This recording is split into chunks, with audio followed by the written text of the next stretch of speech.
हम अपनी एक महत्वपूर्ण प्रेस वार्ता शुरू कर रहे हैं जिसमें leader of opposition Shri Rahul Gandhi, NCP से श्रीमती सुप्रिया सुले जी और शिवसेना से श्री संजय राउत। मैं ज़्यादा समय नहीं वेस्ट करते हुए श्री राहुल गांधी से आग्रह करूंगा कि वो प्रेस वार्ता को शुरू करें।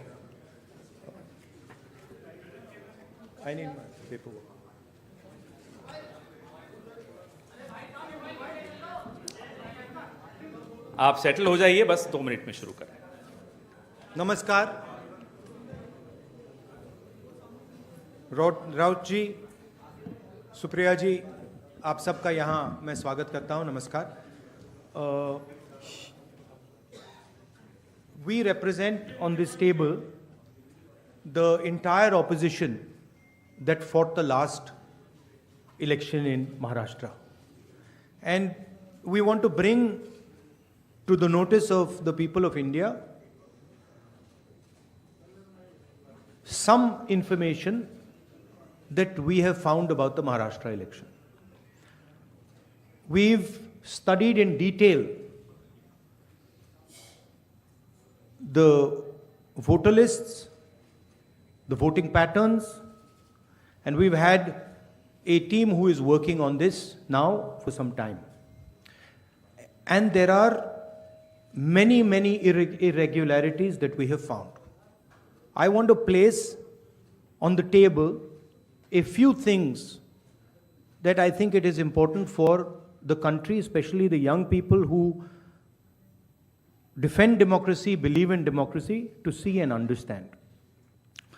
So I'd like to start, well, that's Ambedkar ji, who helped build the constitution of our country, and he says the electoral roll is a most fundamental thing in a democracy. It was of the utmost importance that elections should be freed from any kind of interference. The election machinery should be outside the control of the executive government. Now, this is really the question here. I'd like to give a little bit of a background. Election commissioners were chosen by a committee which included the Chief Justice, Leader of Opposition, Prime Minister. That was changed. It was changed by the government, by the Prime Minister. The Chief Justice was removed from that committee, and a BJP person was added to that committee. That's the first step. Second step, immediately before the Lok Sabha elections, Election Commissioner was removed. 2 new election commissioners were put in place. But this press conference is specifically about Maharashtra, and I'd like to give you some details about what we have found about the Maharashtra elections. And these are, of course, some questions to the Election Commission. Question number 1.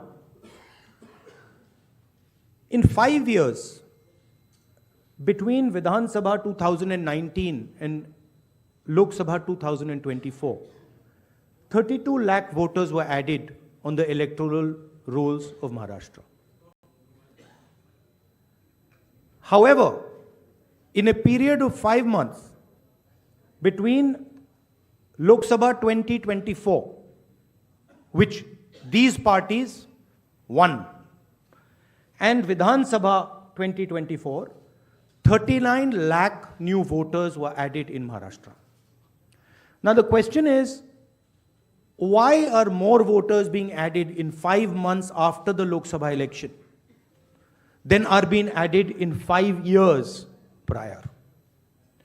Who are these 39 lakh people? To give an idea of what happened here, that is the equivalent of an Indian state.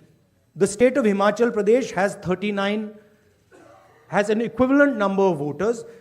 That the voting population of Himachal Pradesh was added to the voting list of Maharashtra after Lok Sabha elections. Second point, very interesting point. Why were there more registered voters in Maharashtra than the entire voting population of Maharashtra? According to the government, the population of Maharashtra is 9.54 crores. According to the Election Commission, there are more voters in Maharashtra than there are people in Maharashtra. Now, this is an obvious anomaly, right? Somehow, voters have suddenly been created in Maharashtra. The government itself is saying our population is 9.54 crores. And the Election Commission has more voters than people in Maharashtra. It's the second question. And the third question, which is an example of many, many places, one of many, many places which we have found. The thing to understand is the number of voters who voted for these three parties has not reduced between Lok Sabha and Vidhan Sabha. We have got the same amount of votes. And here is an example. So the Congress vote in Lok Sabha 2024 is 1.36 lakh votes. In Vidhan Sabha, we get 1.34 lakhs, very close. 35,000 new voters are added. And BJP in Lok Sabha gets 1.9 lakh votes. And then in Vidhan Sabha, they get 1.75 lakh votes. And most of those voters that provided the BJP with their victory come from those 35,000 new voters who have been added. And this is not the case in only one constituency. It is the case in multiple constituencies. It is the case in Shiv Sena constituencies, Congress constituencies, NCP constituencies. Now, these are fundamental questions. And we have been saying to the Election Commission that we are finding anomalies. We need the voter list, names, addresses of the voters of Maharashtra. We need, yes, with photographs. We need the voter list of the Lok Sabha election. We need the voter list of the Vidhan Sabha election. Because we want to understand exactly who these new additional voters are. There is another factor in this, which we have also found, which we want to understand. There are many, many, many voters that have been deleted. Voters who are in one booth who have been transferred to another booth. Most of these voters come from Dalit communities, tribal communities, minority communities. Right? So we want to understand this. And we have made repeated requests to the Election Commission. They have not answered us. The leader of the opposition has said this in Parliament House. The Election Commission has not responded. Now, the only reason they would not respond is that there is something wrong with what they have done. I am not making any accusations. I am presenting data here clearly. And I am asking the Election Commission again. The three major opposition parties of Maharashtra are asking you for the voter list of Lok Sabha and the voter list of Vidhan Sabha elections. It is your duty to provide transparency in the election. It is not our responsibility to provide transparency in the election. So it is important that now, after repeated requests from the entire opposition here, that the Election Commission hands over the voter list so we can take our investigation to its logical conclusion. I'd like to just say this in Hindi as well. Parliament house में मैंने अपने भाषण में कहा कि महाराष्ट्र के चुनाव में हमारी एनालिसिस के बाद वोटर लिस्ट पे कोई सवाल उठे हैं. मैं आज हिंदुस्तान के युवाओं को यह डेटा दिखाना चाहता हूं. सबसे पहला सवाल, 5 साल में जितने वोटर लिस्ट में ऐड किए गए थे, उससे ज्यादा वोटर महाराष्ट्र में 5 महीनों में ऐड हुए हैं।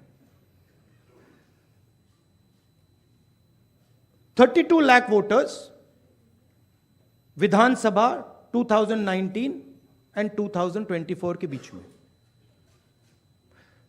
39 लाख वोटर्स मतलब हिमाचल का जो पॉपुलेशन है वो ऐड कर दिया लोकसभा 2024 एंड विधानसभा 2024 के बीच में। यह पहला सवाल है। ये जो एडिशनल वोटर्स ऐड किए हैं ये हैं कौन, ये कहां थे और ये कहां से आए, पहला सवाल। दूसरा सवाल बहुत महत्वपूर्ण सवाल, महाराष्ट्र का पॉपुलेशन सरकार के मुताबिक, महाराष्ट्र का अडल्ट पॉपुलेशन सरकार के मुताबिक 9.54 करोड़। महाराष्ट्र का adult population 9.54 crore. Election commission के मुताबिक महाराष्ट्र में 9.7 वोटर्स, 9.7 करोड़ वोटर्स हैं। इसका मतलब इलेक्शन कमीशन कह रहा है, देश की जनता को कह रहा है, देश के युवाओं को कह रहा है कि महाराष्ट्र में एडल्ट पॉपुलेशन से ज्यादा वोटर्स हैं। यह कैसे हो सकता है? तीसरा सवाल, यह एक उदाहरण है, कामठी विधानसभा। यहां पे कांग्रेस पार्टी को लोकसभा में 1.36 लाख वोट मिला है। विधानसभा में तकरीबन उतना ही वोट हमें मिला, 1.34 लाख। यह चुनाव हम जीते, लोकसभा वाला। लोकसभा के चुनाव में बीजेपी को 1.19 लाख वोट मिलता है। इस कंस्टिट्यूएंसी में 35,000 नए वोटर्स ऐड होते हैं और वो 35,000 के 35,000 वोटर सीधे बीजेपी के खाते में जाते हैं और बीजेपी चुनाव जीतती है। यह एक उदाहरण है, ऐसे महाराष्ट्र में अनेक उदाहरण हैं। हमारी कंस्टिट्यूएंसीज में, एनसीपी की कंस्टिट्यूएंसीज में, शिवसेना की कंस्टिट्यूएंसीज में। हमारा वोट महाराष्ट्र में कम नहीं हुआ है, बीजेपी का वोट ज्यादा हुआ है। ये वोटर्स कहां ऐड हुए हैं? जहां पे बीजेपी की स्ट्राइक रेट 90+% है। हिस्ट्री में 90% स्ट्राइक रेट नहीं रही है। तो यह मैं देश की जनता को कहना चाहता था। अब हमने इलेक्शन कमीशन को एक बार नहीं, 2 बार नहीं, 3, 4, 5 बार बोला है कि देखिए हम आरोप नहीं लगा रहे हैं, लगाना चाहिए मगर हम लगा नहीं रहे। हम आपसे सिर्फ महाराष्ट्र की वोटर लिस्ट मांग रहे हैं। लोकसभा की final voter list, name, address, photograph. Vidhan Sabha की final voter list, name, address, photograph. आप ये लिस्ट हमें नहीं दे रहे हो। ट्रांसपेरेंसी लाना आपका काम है। तीनों राजनीतिक पार्टियां, विपक्ष की पार्टियां महाराष्ट्र की, पब्लिकली आपसे सवाल पूछ रही हैं। मैंने पार्लियामेंट में बोला, हमारे सब नेताओं ने बोला है, इलेक्शन कमीशन हमें लिस्ट नहीं दे रही। उनकी जिम्मेदारी बनती है कि जल्दी से जल्दी लोकसभा, विधानसभा महाराष्ट्र की लिस्ट वो NCP, Shiv Sena and Congress party को पकड़ा दें, क्योंकि हम इस मामले को आगे ले जाना चाहते हैं। हम इस इन्वेस्टिगेशन को एंड तक ले जाना चाहते हैं। धन्यवाद। अब सुप्रिया जी, आप बोलिए, आपको जाना है।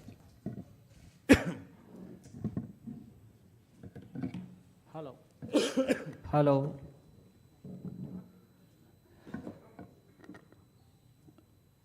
राहुल जी ने देश के सामने बहुत ही महत्वपूर्ण प्रश्न रखे हैं। अगर इस देश का चुनाव आयोग जिंदा है, उनका ज़मीर मरा नहीं है, तो जो प्रश्न राहुल जी ने चुनाव आयोग को पूछे हैं उनका जवाब चुनाव आयोग ने देना चाहिए, लेकिन चुनाव आयोग उसके जवाब नहीं देगा, क्योंकि चुनाव आयोग भी जो सरकार बनी है वो सरकार की गुलामी कर रहे हैं। हमने बार बार महाराष्ट्र का चुनाव आयोग हो, दिल्ली का चुनाव आयोग हो, बार बार हमने वहाँ जाकर हमारा सर फोड़ दिया है, लेकिन वो मरा है। दूसरी बात, ये जो 39 लाख वोट कहाँ से आए और कहाँ जाएंगे? अब ये 39 लाख वोट बिहार में जाएंगे। अब वो फ्लोटिंग वोट्स है, वही नाम रहेंगे, वही आधार कार्ड रहेगा, सब कुछ यही है। वो वोटर्स घूमते रहते हैं, थोड़े दिल्ली में आए हैं, महाराष्ट्र पैटर्न वहाँ भी हमने देखा, कल हम दिन भर थे, 2 दिन यहाँ। अब ये 39 लाख वोट जाएंगे बिहार में, फिर बिहार से जाएंगे यूपी में। ये एक नया पैटर्न यहाँ बन गया है और यही पैटर्न से ये लोग चुनाव लड़ते भी हैं और जीतते भी हैं। इसलिए आज जो सवाल हमने राहुल जी के नेतृत्व में खड़े किया है, देश के लिए बहुत गंभीर है। अगर इस देश में डेमोक्रेसी हमको जिंदा रखनी है, पार्लियामेंट, विधानसभाएं हमको सचमुच जिंदा रखनी है, तो ये सवाल का जवाब सिर्फ हम नहीं पूछेंगे, मीडिया ने पूछना चाहिए, लोगों में जागृति आनी चाहिए। हम तो लड़ने वाले लोग हैं, हम लड़ेंगे ही, लेकिन महाराष्ट्र की जो बात है, वो कैसे जीते और हम कैसे हारे, हमको हराया गया किस प्रकार से, ये मुद्दा राहुल जी ने देश के सामने लाया है। मैं बार बार चुनाव आयोग से अपील करूंगा कि आप उठिए, कफन निकालिए, आपके ऊपर जो कफन डाल दिया है सरकार ने, उठाकर आप ये सवालों का जवाब दीजिए। Thank you.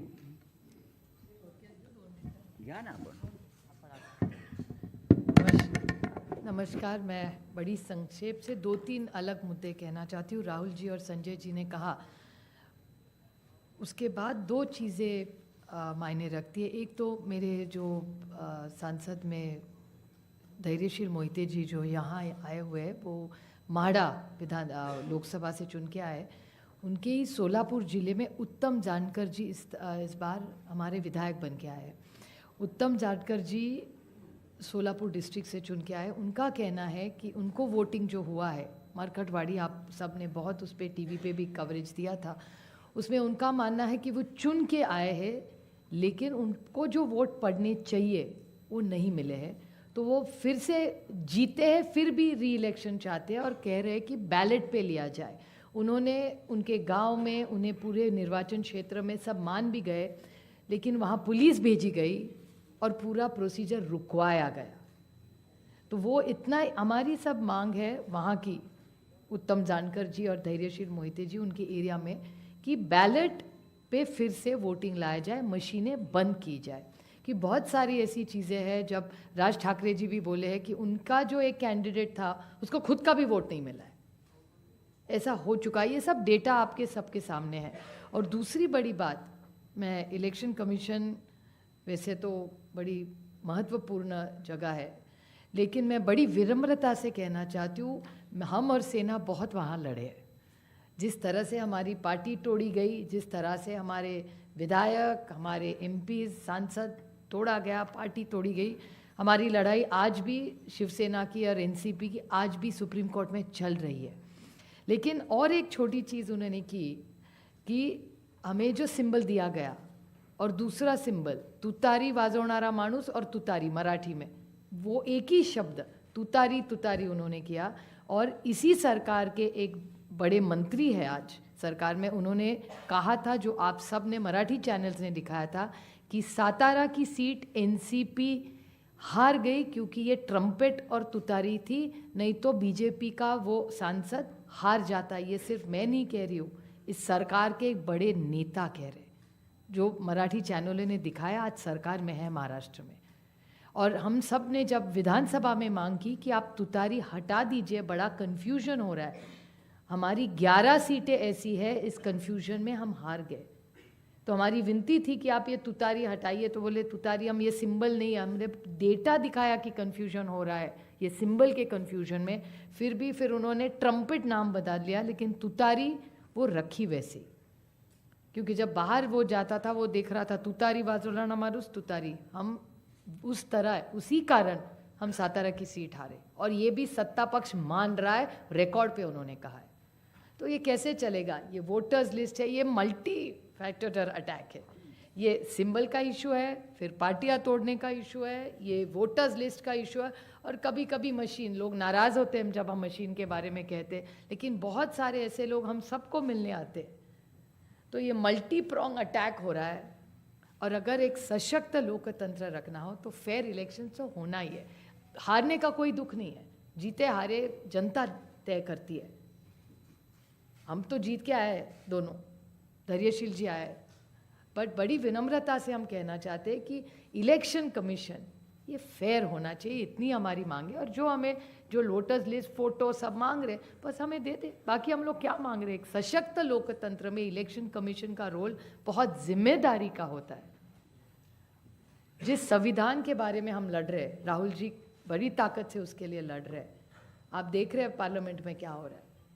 तो वो संविधान बचाना हो, देश बचाना हो, एक सशक्त लोकतंत्र के लिए महात्मा गांधी ने इतना बड़ा योगदान दिया, जवाहरलाल नेहरू ने देश को इतनी दिशा दी, इन सब के मान सम्मान उनका जो उन्होंने मेहनत करके हम सबको ये हक दिया है, वो पूरा फेयर होना ही चाहिए। और हमारी लड़ाई नहीं है, हम सिर्फ पारदर्शकता चाहते, बाकी हमारी कुछ मांग नहीं।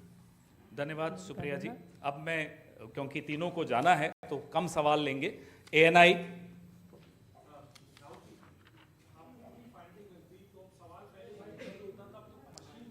मशीनरी पे हो रहा है, अब तो सवाल पूरी मशीनरी पे हो रहा है, इसको आगे लेके कैसे जाएंगे, क्या रास्ता बचता है आप लोगों के पास?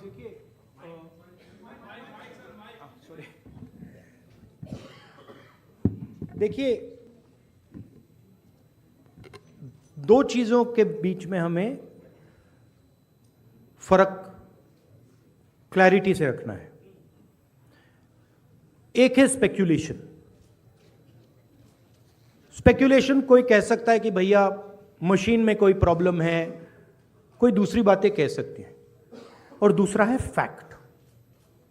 मैंने यहां स्पेक्यूलेशन नहीं रखा है, मैंने यहां फैक्ट रखा है। फैक्ट नंबर 1, हिमाचल जितने वोटर्स ऐड हुए हैं, कंस्टिट्युएंसीज में जहां ऐड हुए हैं वहां हमारा वोट एक है, बीजेपी का वोट बड़ा है। ऐड बीजेपी के कंस्टिट्युएंसीज में बीजेपी को जहां बीजेपी जीती है वहां ऐड हुए हैं। और फाइनल फैक्ट, महाराष्ट्र से पॉपुलेशन से ज्यादा इलेक्शन कमीशन कह रहा है कि वोटर्स है। These are not speculations, these are facts, and this is not our data, this is election commission data, these are election commission numbers. अब हम कह रहे हैं कि अनोमली तो फैक्चुअल अनोमली है, और अगर आप चाहेंगे मैं आपको लिस्ट दे दूंगा और कंस्टिट्युएंसीज जहां ये हो रहा है, जहां क्लियरली वोट ऐड हुए, हमारे अलायंस की वही वोट है, एडिशनल वोट से बीजेपी जीत रही है। 90+% strike rate. What is the exact strike rate?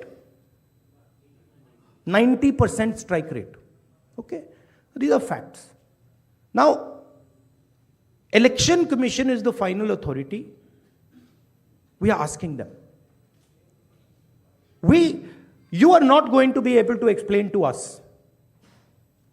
how there are more voters in Maharashtra than the population of Maharashtra. You cannot explain it.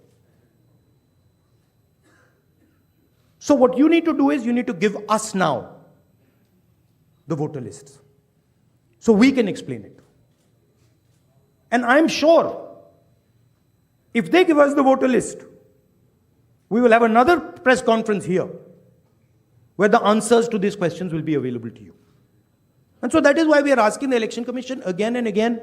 Our party has asked, their party has asked, multiple people have asked. Informally we have asked, formally we have asked. Every time the Election Commission says to us, ha, nothing happens. And my concern is the strategy is to delay and destroy. Right? So the answer is Election Commission needs to give us this data. We are the opposition. And they need to give us this data as soon as possible. Next step, frankly, what can it be? The next step is we go to the judicial system.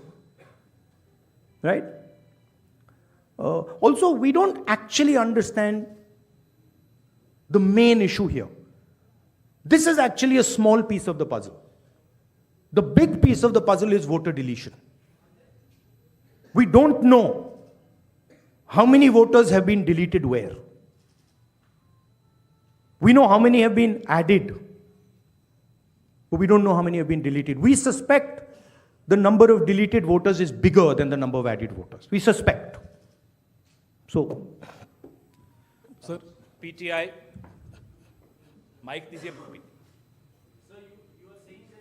अरे give the mic. So you are saying that despite raising this with the EC time and again, they are not responding. So do you think that also another way would be to go to the people and start a people's movement, or also could you approach the president about this?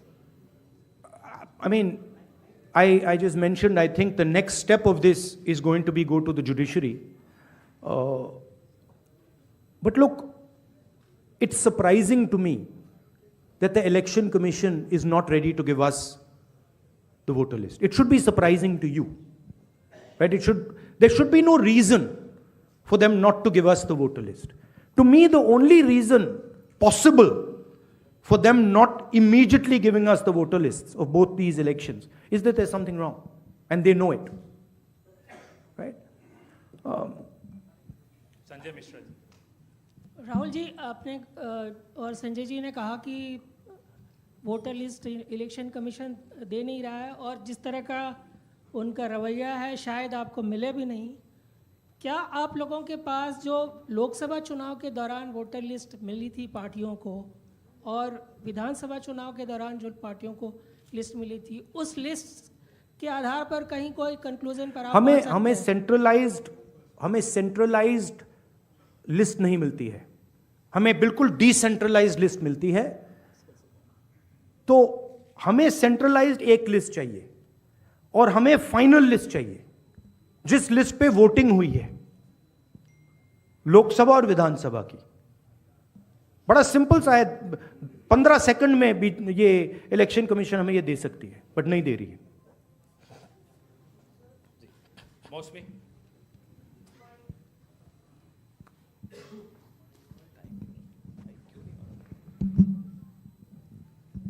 Rahul ji, ये जो आपने आंकड़े दिए थे कि लगभग 9,70,25,000 voters, 9,70,00,000 voters हैं, voting population है, और जो अडल्ट पॉपुलेशन महाराष्ट्र की है वो 9,54,00,000 है जी.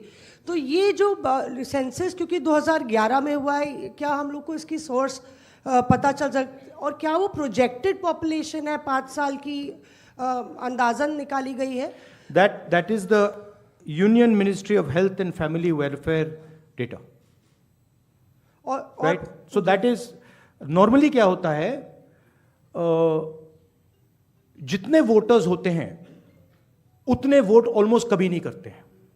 नॉर्मली अगर आप किसी स्टेट में देखें तो 85%, 87% कर जाते हैं ऑफ टोटल वोटर्स. यहां पे आई थिंक 102% कर गए हैं. हाउ मच, कितना है ये? 102% कर गए हैं. तो it is not only that there are more voters than actual people, it is that the voting percentage is 102%. Right? The actual voting percentage of this should be 15% approximately. If you आप states को aggregate करो तो it should be 15% less than 9.54. It is actually 102%, right? So really, it's way beyond the population. जी, और दूसरी जिक्र आपने किया था कि सीईसी का सिलेक्शन जो हो रहा है. I think one question is enough. Let's not. नहीं. One last question, जैनेंद्र जी. राहुल जी, आप चुनाव के बाद वोटर लिस्ट मांग रहे हैं, लेकिन जैसे जो मुख्य चुनाव आयुक्त हैं उन्होंने भी जो पिछली प्रेस कॉन्फ्रेंस में कहा था कि ये तो हर साल जो मान्यता प्राप्त दल हैं उनको वोटर लिस्ट दी जाती है। चुनाव से पहले, ठीक पहले जो फाइनल रोल होता है वो भी उम्मीदवारों को और पार्टियों को दिया जाता है। तो अगर दी जाती हैं तो फिर हमें दे क्यों नहीं रहे? हम मांग रहे हैं, अगर दी जाती हैं, if it is the norm to give it, तो दे दो। वो तो चुनाव के पहले ही आप लोगों को दिया गया होगा क्या? नहीं, मैंने वो बोला आपको, वो डिसेंट्रलाइज तरीके से लिस्ट मिलती है। वो एक एमएलए को अगर लिस्ट निकालनी होती है तो उसे polling booth by polling booth by polling booth जाना पड़ता है। उससे उस डेटा से हम काम नहीं कर सकते, हमें सेंट्रलाइज डेटा चाहिए, पूरी स्टेट का डेटा। राइट सर, दिल्ली में जब नहीं, बट मान लो आप जो कह रहे हो सही है कि उन्होंने हमें लिस्ट दे रखी है, right? Fine, then why are they not just making it available to us? I'll add a small point. One second. Why are they not just making it available? हाँ देते हैं, आप मांग रहे हो, ले लो, वो दे क्यों नहीं रहे? Just one small point.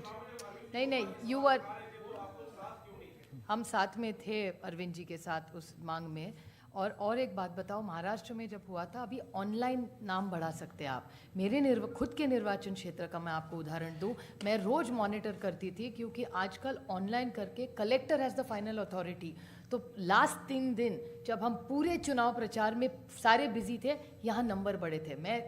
हमसे कह रहे हैं कि वो सही भी हो सकते हैं, लेकिन आजकल एक आधार कार्ड पे, अभी आप हमारे यहाँ लाडली बहन योजना में सारे गलत आधार कार्ड आ रहे हैं। ये मैं नहीं कह रही, प्रेस कह रहा है। आप ही ने तो दिखा, 5 लाख महिलाओं का नाम कम होता जा रहा है। See, what has happened is that this list is a dynamic list. And this list is constantly changing and anyone can change it. The nice way to say it is that the Election Commission has lost control of the list. The bad way to say it is the Election Commission has manipulated the list. What is very clear is that the list in Maharashtra has gone wrong. There's no doubt about that. Because, please understand, a list which is bigger than the entire population, a list where the population of Himachal Pradesh is entering into Maharashtra, a list where all the additional voters are going in favor of the BJP. Look at that page. All of them have gone to the BJP. It's not that 50% have gone, 60% have gone. It's the same. 35,000, 40,000. All have gone. So something is wrong. And it is the responsibility of the Election Commission now to come clean on what has happened. Right? The answer is not, we gave you the list.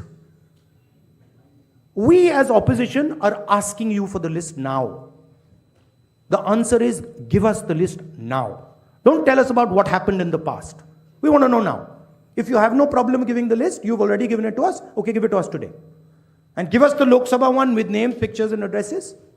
Give us the Vidhan Sabha one with names, pictures and addresses. Because if you don't, there is a serious question now that is being asked about Indian democracy. Which means we are now heading towards the complete destruction of the Constitution. And we are in the business of protecting the Constitution. That is why I have put this here. And that is why I put Ambedkar ji. Ambedkar ji की photo मैंने यहाँ इसलिए लगाई है क्योंकि ने ऊपर लिखा है electoral roll is the most fundamental thing in a democracy. Election Commission उसकी रक्षा नहीं कर रही है. हम मांग रहे हैं ये फंडामेंटल चीज जो अंबेडकर जी ने कहा है ये हमें दीजिए, वो करेंगे नहीं देंगे आपको. That is the issue here. Thank you very much. Thank you ji. Sir एक सर राहुल जी एक सवाल है. राहुल जी